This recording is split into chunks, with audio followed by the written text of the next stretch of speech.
Well, I'm getting loaded here in Wyoming. I was about it was about an hour and a half away from Billings. So I'm gonna load some grout up and take it back east to Baltimore for an okay rate. I came out here for 7, and even though I know this is a new week, but I'm going back for 5-3. So it's not that bad. I mean, it could be worse. Some of these loads out of the Montana area for flatbed at least. Probably for everybody at least. It looks like what you run here is you run local, and you run maxi. Maxi is, you get like I don't know, like a six axle trailer or 5 axle trailer. Drop flatbeds and stuff. That's what it looks like it runs around here a lot. So, I'm getting back. If this was in a whole week, whole pay week, I would do really well for myself. 7 plus 5. You're doing pretty decent. It would have paid for I don't know, the $3,000 worth of fuel for that week probably. So, truck's running. Doesn't sound bad. It's not knocking like it was. It's still got, through a certain RPM, it's still got a little bit of knock. I probably have another bad injector. When I get back, I'm going to take this to somebody. I got a friend, and he trusts somebody that works at a Freightliner dealer, and they work on Cummins too. So, he works at a Freightliner dealer. He's the service manager. So. We'll see if the cams are really wiped out or not, and if they are, I got a decision to make. 3 decisions actually to make. I'm either gonna put cams in it and do it myself, which if I'm gonna do it, I might as well do the front case. But then again, I don't know if I want to take that chance and do that work and put the cams in and then have the head gasket go. The truck does have 720,000 miles on it now, so I don't know. I might just throw a set. To be honest, I might just go down to the junkyard there and get a set of used cams and roller lifters. The whole thing off a truck if it. I could probably swing that for like $300-400 probably. Just enough to get the truck over 1,000,000 miles because it's not getting any younger. So that's the way I see it. Why put new cams in here and everything and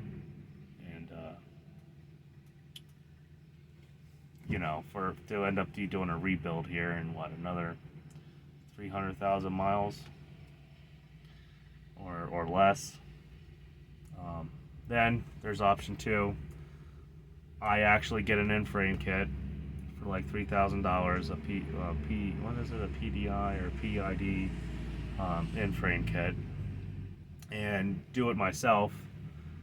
I do have 10 years of automotive experience, working, and I also went to a tech school for it, so I'm not a total idiot.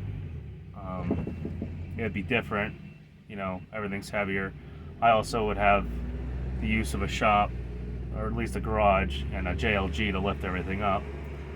So that's a possibility. I might just do an in-frame myself in the truck. I would suggest it'd probably take me a week to do, just flat out 6. So I don't know, 6 in the morning. Oh, yeah, actually like 4 in the morning to 6 at night working on it or something like that. And the special tools I already looked up. There's tons of knockoff makes of the cam puller. I would also the cam puller for the Cummins, the gear pullers.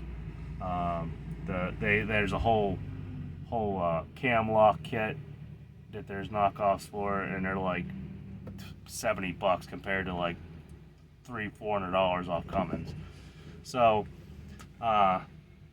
like I said, I might end up trying to do an in-frame. And then there's option 3, where I you know, I still take off the hood and everything like I'm doing it in frame. I pull all that out, get all that out of the way, and I pull the engine and transmission out at once with the JLG. Take the engine, set it aside, set it aside, and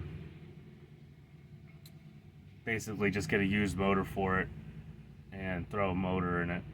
There's a shop up in Scranton called National Truck Parts. They take the oil pans off. They check the bearings. They check they check everything. So it's not like you're just grabbing it out of a pick apart and throwing it in the truck. And they also give a warranty. So if the truck decides, or the engine decides to blow up, they're gonna warranty it. They'll give you another used engine to throw in it.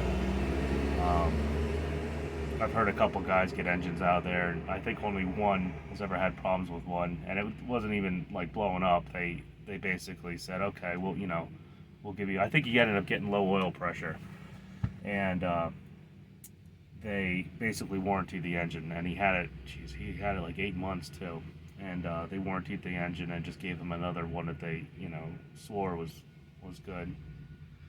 And yeah, so that's my options here.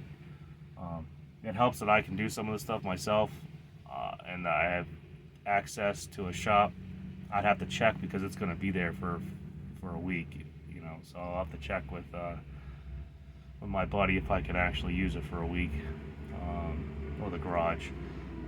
And if everything pans out here, I'm hoping we just pull the valve cover off and it's either slightly damaged to where I could probably run this for a while.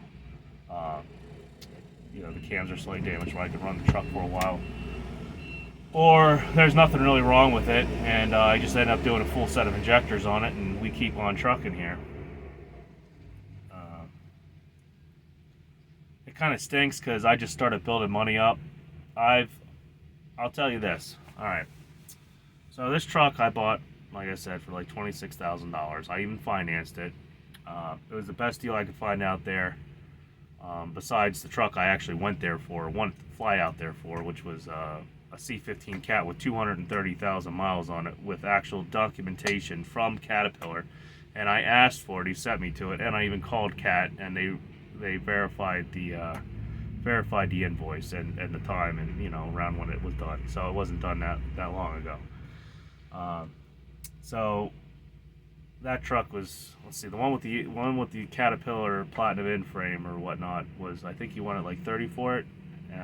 So yeah, it was a good deal. But like I said before in other videos, somebody actually said 35 was going to pay him an extra $5,000 more for it, and I didn't feel like getting in a bidding war because at that point the truck's not a deal. It starts going up into the astronomical prices that they're asking, and to me the engine sure is worth that, worth a decent amount, but the truck itself isn't.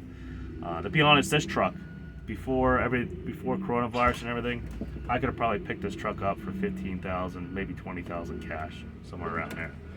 So the only thing that helped this thing is it had somewhat low mileage for the year, and it's sort of non-emissions. I just have an EGR, no DPF, none of that crap. So I got a pretty good deal on it. But then again, I've had this truck now September, October, November, January, February, March, April. No, August, September, October. I've had this truck 9 months now. 9 months, and I've probably put about $18,000 into it. Maybe a little bit more. And that was with, let's see, I had someone do the engine mounts. That was the engine mounts and the overhead. That came out with labor and parts and stuff. That came out to like $3,200. Then I had the power divider take a crap. That came out to, I think, like $4,000. Then I had to pay the welder to weld the axle up. The one axle started leaking. luckily I did all that myself because I wasn't going to pay another $4,000 to have that done. See, 2 front tires. I got one I got pretty much was used, was brand new, and the guy gave it to me for $200. And the other one I ended up buying at TA for like $600. So plus mounting and everything. I think so. Right there is $1,000 on the front end. I ended up having to buy 2 tires because somebody swapped the tires out before I bought it. I don't know if they did it at the dealership or they got it like that, but there was 2 tires on the drive axle that were pretty much almost toast. That sucked because I had to do that in New York. That was a necessity kind of thing. That came out to $800 for 2 no-name Chinese drive tires. And the list goes on. Let's see, what else did I have done to this thing? I had the radiator done when I had the axle done. That was another $1,000 on top of the axle. So really, that whole time cost me $5,000. I ain't I'll bore you with showing you how much money I'm spending. It gets expensive. Now then again, I could have a newer truck right now, and it could have been sitting for 3 months waiting for parts or whatnot, or I could have broke down 20 more times and had to only go to the dealership and had all the tows and everything. Luckily, the power divider literally decided to grenade in the yard, the 10% grade coming out of the yard where I park it. So I had no problems, to tow, and I had a buddy take the load literally, maybe it was like 40 minutes away, and deliver that for me. Other than that, like, just shit happens in trucking. I'm not saying I'm not making money. I am making okay money. It'd be better if things just didn't keep breaking. I'll get a couple weeks in and something will break. Just now I got this cam thing. Also, my wife had all these vacations planned out, and I went, spent time with the family. Didn't really cost that much. Disney was a little expensive, but she had that planned out even prior for me buying this truck, so I couldn't really. That was already paid for practically. So what I'm saying here is I got money. Everybody, if you're gonna do this, split up your accounts, savings, your personal savings, your personal checking, your business checking, everything. Split it up. I have money in my personal savings. My business savings right now is kind of not doing so good. Well, technically, I got a decent amount of money sitting in tax. I got a tax account, and that's sitting over there. If I have to use it, I'll use it. But I don't want to ever touch my savings. If that comes to that, then I decide it's time to hang up the keys, I guess you could say. But I got some credit cards and stuff that I could maybe use, as long as they'll, give me a good limit and stuff. So looks like they're gonna have me loaded here shortly. So I'm gonna call it quits on this, and they're gonna be bringing the paper back probably any minute now. So I don't know. I'll catch you guys later. Like, subscribe, comment, start asking some questions. I don't know. I'd really try to do this to kind of help guys who are in a bad place. Because I end up getting in a bad place a lot, I guess you want to say. I'm not going bankrupt. I'm not doing bad. I'm not doing good. I guess that's what I'm trying to kind of purvey that not every load and every situation you're going to make a boatload of money. They're going to have your goods with your bads, and sometimes they'll just keep coming and throwing punches. You just got to keep getting back up. And you know what else gets to you out here? Just being alone with your own thoughts, knowing that family relies on you, and that you got all these payments. Well, not really all these payments, but you got a truck payment. You got, depending if you're leased, you got all the insurance payment, rental trailer payment stuff, and then to have someone tell you that your cams are wiped on your engine, it gets a little stressful. But you know, you persevere, you go through it, and that's pretty much what trucking's about. So I'll catch you guys later.